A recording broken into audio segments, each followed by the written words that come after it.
Who here would love to be able to get what you want? Who here would love to be able to get what you want when involving other people? Who here would love to be able to get what you want when involving other people and have them do it happily? Right? All of us. One way that we can solicit people in our leadership roles in life to be able to do the things that we need to get done in a manner that they're happy about is to, obviously, influence their emotional experience. The difference between someone coming in and saying, oh, gotta do what the boss says, or gotta do this thing, versus the seven dwarfs, hi ho, it's off to work we go, really is a difference of emotional experience. The same exact solution can be presented in a manner such that someone feels like there's a loss, or such that someone feels like there's a gain. Like someone's actually enthusiastic versus begrudgingly doing the same exact thing. One is considered a compromise, and the other one, we'll call it a consensus. Reaching consensus is one technique that we can use in order to influence the emotional experience that people have around whatever solution we have to implement. There's 5 really easy steps to influencing people's emotional experience. The first one is that you have to know, as the leader, what your position is, what you think is actually best for the group. You can have a little bit of freedom there to possibly change it, but you, as the leader, need to have already run several algorithms and said, this is what I think in my position is best for everyone moving forward. Step number 2 is do not share that with anyone. Do not tell anyone about this solution that you have come up with. Because instead what you're going to do is step number 3, is you're going to listen to and acknowledge the solutions that every single other party involved, whether that's one other person or 5 other people or however many other people, you're going to listen to what they have to say, what they think the solution is, listening to their thoughts and their feelings, and providing feedback for them. It's a lot of parroting and a lot of praising, so saying back, okay, so you think we should do X, and I hear that you feel Y. And yes, I can see how you think that Z would be the most beneficial thing moving forward.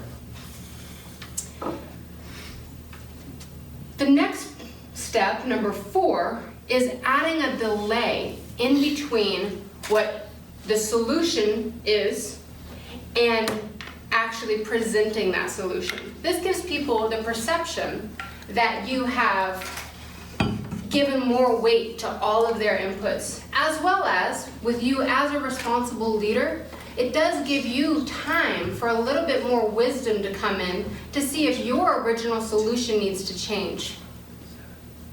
And then number 5, and this might be most important, is that you take whatever solution then at the end of the day that's going to need to be implemented, and instead of presenting it as your solution, you actually present it as if it's the solution that other people came up with.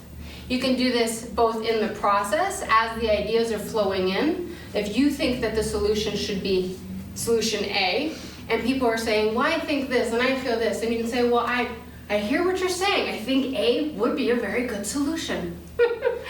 Or you can even do it at the end. Preferably you do it in both places. So these 5 steps, A, knowing the solution, B, not telling anyone the solution, C, listening to everyone else's solutions, D, adding a delay, and E, presenting the solution as if it's others, really helps to influence people's emotional experience. Because I'll tell you a secret. Every single one of us wants to feel valued, heard, and understood. And usually, if that happens, people are gung-ho about whatever it is they have to do once they have had that emotional experience with you. I'll give you an example of my own experience with this recently. My husband and I, we moved into a new house, and each of my 4 stepchildren were able to get their own room. And so my husband and I talked, and number 1, we had the solution. We knew where we wanted everyone. Number 2, we weren't going to tell anyone about that. Number 3, we were going to allow them to come in and say, this is the room I want and why, and we were also going to get an order of preference and listen to them and just help them, voice their wants and needs. We weren't going to make any decisions that night. We were going to wait. And then we were going to implement what was probably our original solution. So it was great. All the kids come in, they'd never seen the house before, they're all excited. And then my husband, in my husband's way, declares, you're all gonna be able to choose your own room. Go for it.